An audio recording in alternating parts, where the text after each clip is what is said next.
welcome back. And we're moving into our final conversation for this morning as we find out more about the Southern Environmental Association, also known as SEA, and their 10th anniversary. We have with us on set Arreini Palacio Morgan, who is the executive director of the organization, and we have the outreach manager and education manager, Deidra Mahler. Good morning and welcome.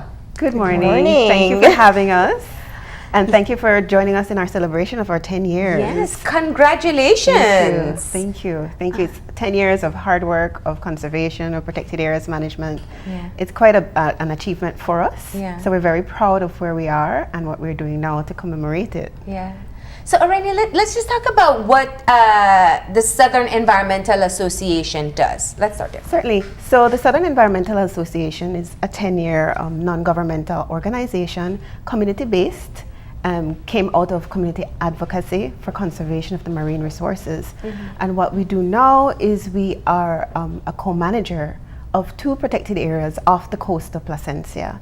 One is Laughing Bird Key National Park, which we co-manage along with the Forest Department, and Glen Spitzel Keys Marine Reserve, which we co-manage along with the Fisheries Department. So as a part of the whole protected areas management, we do science and research, enforcement of fisheries laws and regulations. We have 8 rangers and all of them are fisheries officers. We also do education and outreach, which Ms. Deidra does on a regular basis. And we also do finance and administration, so we have to get money to be able to do the work that we do. So in a nutshell, that's what we are. We have a committed staff of about 17 persons. Wow. We have an 8-member board of directors that is very active and a part of the strategic management of the Southern Environmental Association. And we have several communities that support the work that we do. And that's what I wanted to ask. Most environmental organizations have to work very closely with communities, and that's where people like yourself, Deidra, would have to go out and kind of keep the message alive in those communities. Where are the areas that you find yourself mostly doing your outreach? So a vast majority of the outreach is done within our stakeholder communities. How we identify our stakeholder communities are basically the persons, we identify where the persons of our users of our protected areas come from. So those communities are mostly coastal communities ranging all the way from Hopkins down to Punta Gorda. So we work given the staff that we have, we work a very wide area within those communities, and we have a number of education and outreach programs which we execute on a regular basis every year. And this 10th anniversary, we're going to be starting a new tradition in December, and we're hoping that with each year we can expand and do more outreach within our communities. What are the common threats in the area that you're working? Well, one of the number 1 threats that we have is overfishing, illegal fishing. We're very close to Honduras, so we have, during key times of the year, we'd have some, transboundary issues there with our fishing resources. Also, financial stability of an organization is very difficult to navigate when you have a large area of responsibility, a small staff. We have to be passionate, and we have to ensure that we have enough financial resources to be able to manage the areas that we do. Looking over the 10 years, what has been your biggest progress or the landmark that you're very proud of? How you assess from where you first began to the 10-year mark that you are now? We have one of the greatest and one of our greatest achievements is steady management of that area, meaning Glen Spitzel Keys Marine Reserve, and also Laughing Bird Key. So we've had complete and steady management, sustained management of that area.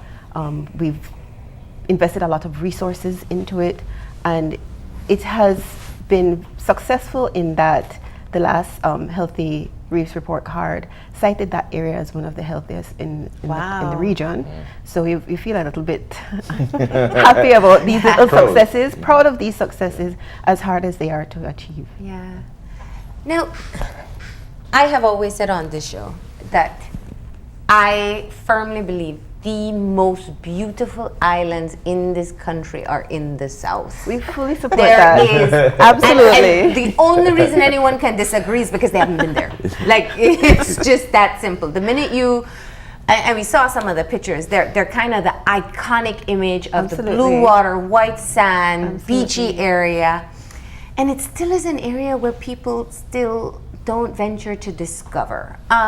What type of access do people have to these islands? I mean, maybe the reason the reef is healthier is because it isn't overwhelmed, but I also know you have great management practices. But why is it important that we venture into these areas and see this type of beauty that exists in our country? It is absolutely beautiful down south. Yeah. The Keys, the offshore Keys, the coast, absolutely beautiful. And then you have the Maya Mountains in the distance that you can see. You have to come, Kevin. It's very close to Placencia, so accessibility is very easy for any Belizean that wants to go. It's 12 miles. On a calm day, it's about half hour, 45 minutes to get there, and a lovely, feel like you're in a different world.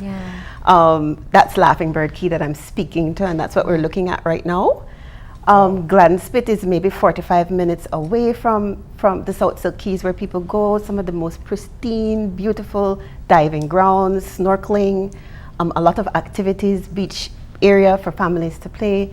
So, and it's, as I explained, very easy to access. And also free for Belizeans. There's no fee for Belizeans to pay once they get into the protected areas. So no reason why not. Why do you find that people just, is it just the distance? Is it, we take it for granted, or it's always there? I'm not sure. We have, we actually do get quite a few Belizeans that come down. Not as much as I would say maybe some of the ones closer to Belize City. But we always do encourage Belizeans at all times. We host groups, student groups. We host families, and that sort of thing on Laughing Bird Key especially. So by all means. So this is something that our organization has actually realized. A vast majority of our Belizeans are not exposed to these protected areas. They have no idea what it's like to even see the golden sand or swim in the water. So one of the things that we have been doing is a yearly summer camp.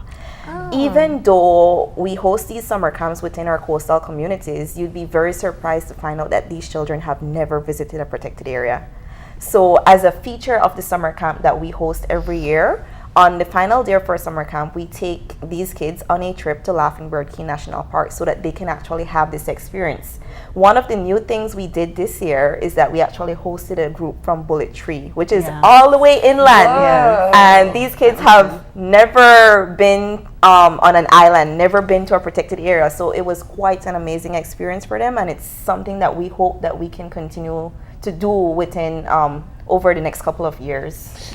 You know, that's a question for me in terms of Belize has a lot when it comes to beauty. It's not just in the south, not just in the Keys, but my question is, how do we let people not take this for granted? Because if you have a lot of something, if you're in a country where you have beautiful women, you take it for granted. If you're here and you have lots of gold, you take it for granted. How do we not let people take for granted, one? And two, how do we share that sense of value to the South for somebody who locally is not close to there? Somebody in Shy Bay, somebody in Santana Village, somebody far away. That kid, how do we make that connectivity? And how do you make everyone in Belize not take it for granted? I believe the answer to that is education. And that's where my program here and my responsibilities come into play. They say ignorance is bliss, but is it really? You need to know what you have so that you can know how you can maintain that and continue to have that over the next couple of years. And sustainability is a key word that we use within our organization. We need to teach people what sustainable practices are and how to take care of these areas. So this is why our education program has started to expand within these communities to actually teach persons and people, our children, older people. We conduct consultations with fishermen, we visit schools, we attend community forums and fairs. All of that is education. We need to teach people about what we have, because a lot of it is that, yeah, it's out there, but when you actually add that experience to it, so that they can actually see what's out there. It may change their perspective of how they see these resources. And in terms of tangible benefits, because we have these reserves, and tangibly to let people appreciate how we as Belizeans benefit from this, what the environmental value of it is, which sometimes has an economic value as well. Could you unpack that a little bit for us? So the having an intact and healthy marine resource is very, very important to our economy. We have a green economy, or health of our natural resources is very important. So we try to make sure that we communicate this as much as possible, try to keep it as a level of priority, especially for our leaders, our community leaders, and so on, and ensure that as well, Deidra, through her education and outreach, communicates that to the local communities and takes it even further by joining other non-governmental organizations in education and outreach and so on.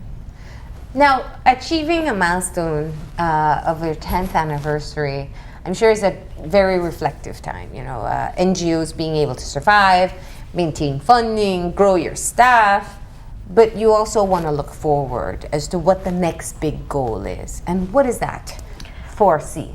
For us, it is ensuring that we advocate for our the health of our marine resources, whether it is through joining other non-governmental organizations in advocacies for bans, for phasing out of plastics, for that sort of thing. So we want to ensure that the management is good. I think we're okay with how we're doing our management of our protected areas, and now we want to take it a little bit further, a little bit bigger, and advocate for these marine resources. For the protection and the health of the marine resources. So will we see C involved in a campaign with the ban for gillnets? So we all realize that that form of fishery is not very sustainable. So we look forward to what the gillnet network or the association that came out, we look forward to what the results are and supporting the results of that. We have to ensure that our communities are very aware of the harmful use of gillnets and we make sure that we do education and outreach on that and enforce the fisheries laws as they are right now. Arreini, what's your relationship with the governmental sectors? You mentioned that your threat for overfishing is partly by persons outside of the country. In your case, because Dangriga is closer to the coastal waters of Honduras, it's Hondurans. In the south, it's Guatemalans. How do you maintain that relation? Because you can't enforce as an environmental agency. We actually do enforce. All of our rangers are fisheries officers. They've been appointed as fisheries officers, so they do some of the enforcement. So we do surveillance and patrols. We do arrests. We prepare the prosecution case files, and then the fisheries department does most of the prosecution. We maintain a very good relationship with our regulatory bodies, with the fisheries department, with the forest department, and also with the Coast Guard. So when we do our surveillance and patrols, we always have a Coast Guard, 2 Coast Guard soldiers along with us, 2 are based at our Little Water Key Ranger Station. So our rangers during key times of the year would do night patrols, and we would do, if there is any illegal activity, any arrests in that manner, and be able to prepare the case files. So in terms of transboundary issues, we try to work as much as we can with the fisheries department, with the Belize Coast Guard as well. And recently we had a case whereby we had to reach out to a religious organization in Honduras regarding fishing as well. So we try. So you're building relationships there. Building relationships and trying, they do outreach there, so we try to remind your constituents, this is Belize, remain within our fisheries laws and remain within your boundaries as well. Development is inevitable, and there has been some development in those areas in the south. What have been the challenges with it, and in your forecast of continued development, how are you preparing to deal with the development as well as the sustainability aspect of that development? Recently, it was highlighted to us when there was some dredging happening down south for us to take a stock of what has been happening in terms of development, especially with our immediate area. And I think within the past 7 or so years, there were about 15 developments, tourism-based, within the southern region, right in our neighborhood. So we have decided to take us, that's one of the things that we want to advocate for, decided to take a stand because it's not sustainable when you continue to dredge, when you continue to remove mangrove, when you continue to do things that are not sustainable for the marine resources. And we do realize that from time to time our mining department, our Department of the Environment probably doesn't have the resources to be able to do inspections or monitoring as much as should happen. So we try to provide as much as possible the eyes and ears down south and alert when necessary, or when something is suspicious happening, we would alert them and be able to facilitate their coming out when necessary. Are you involved in consultations for any potential development projects? Do you find yourself having to be proactive to kind of have your voice included as the environmental representative? There are times when we've had to project our voice a little bit, when we'd have to be a little bit assertive, but we found within the past maybe 2 or so years that we have been consulted a little bit more often than we were before. But we definitely try to make sure that whatever development is taking place, we try to learn about it and inform the authorities as soon as possible. Also inform our stakeholders, our communities, so they are aware as well. Yeah. So what's the 10th anniversary celebration? I'm sure it's not just talking to us in the media. Yeah, so we actually have a lineup of different activities for this week, starting with today. So a bit later on today in Independence Village, we're going to be kicking off with a Fisherman Meet-and-Greet.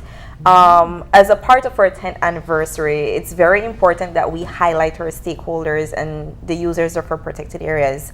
So this is why we've decided to have this little socialization session with the fishermen, so that they're able to voice their opinions, voice their concerns, as well as give suggestions as to how they can be more involved within our organization, within the decision-making component. So that's going to be happening a little later today, 3:30 p.m. At the Fisherman Co-op in Independence Village. So that's our first activity. And then going into tomorrow, we're going to be having a Stakeholder Appreciation Day. And this is going to be happening out at Laughing Bird Key National Park. This is mostly for our tour guides as well as the crew members. So we have 2 major stakeholders, and these are our fishermen as well as our tour guides, tour operators, and visitors. So tomorrow we're going to be highlighting them out at Laughing Bird Key National Park. And we're just going to be distributing a couple tokens of appreciation. We're going to be getting their feedback as to also how they can be more involved within our organization. So that's for Wednesday. On Thursday, we're going to be having a fair at Placencia Basketball Court. We've invited a number of different other organizations as well. We're going to be having a short ceremony, a couple presentations by our schools, as well as a couple locals. So that's going to be happening on Thursday. And then on Friday, we're going to be finishing off with a mural unveiling in Independence Village. So this mural is going to be done by local artists from Placencia, the Sierra Brothers. They're very talented, and they're going to be assisting us with the painting of the mural. And we're hoping that that this can make some sort of impact within the community. This is going to be done in Independence Village. What part of the village is it going to be? The Michael Ashcroft Stadium. So we're going to be having a portion of the wall so that we can go ahead and paint that mural, and this mural is going to be specially dedicated to our fishermen. Oh, nice. All right. My final question is in terms of, there are 2 strategies. There's the soft campaigning, which is education, advocacy, and the like. That affects and is helpful as an overall strategy in terms of getting things done. But then there's also the more imposing strategies of trying to lobby for kind of like the stick of the carrot and stick approach to get Belizeans to value what we have. What is the approach to the more imposing aspects of getting this area remained in a sustainable way, legislation or policy? What, in terms of the less polite ways of getting people to comply? So, Ms. Arreini, would you like to take that? Definitely, there is a soft, and as you explained, and then there's a hard. We have joined the Fisheries Department with ensuring that we put as much voice to the passing of the new fisheries bill. That will give us a little bit more teeth, a little bit more strength to be able to enforce the laws. Because it's a little bit disheartening when our rangers work so hard to arrest a fisher, and then the fees that they have to pay, it's a the pretense. penalties are very small. So we support the Fisheries Department with the passing of that, and that will be significant for us, and then a big assistance to the big stick approach. Awesome. Yeah, it's not stick, it's just enforcement. Enforcement. All right, but thank you so much for coming in, ladies. Best of luck and congratulations on achieving Thank you. this milestone of your 10th anniversary. Thank you so much. All right, and someday we'll get down to Laughing Bird Key soon and be able to enjoy the fruits of your labor as well. Please do come. We'd appreciate that. We're going to go ahead and take our final break, and we'll be back in a few. Stay tuned.